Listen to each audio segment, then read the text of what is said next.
मी फरशी का बरं पुसत होतो सांगतो तुम्हाला काय झालं. Hi friends, welcome to day 2 of my 21 day blog series. आज काही खास होणार आहे. चला तर मग सुरुवात करूया. पहिले मी आमची एक्सरसाइज केली, तर तुम्ही मागच्या बॅकग्राऊंडला इग्नोर केलं तरी चालेल.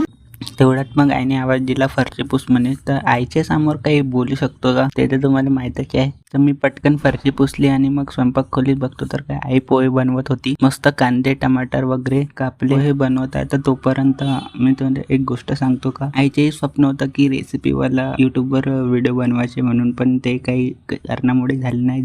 जर तुम्ही व्हिडिओला जास्तीत जास्त लोकांपर्यंत सुपारी आपण बनवू. तर हे काही स्पेशल मसाले नाही आहे, तर हे घरी नेहमी वापरते. फायनली पोहे रेडी झाले होते. मस्तपैकी मिक्स केले. किती पण बाहेरचे खा, पण आईच्या हातची चव म्हणजे वेगळीच आहे. जर तुम्हाला ब्लॉग आवडला असेल तर कमेंट पण नक्की सांगा. भेटूया.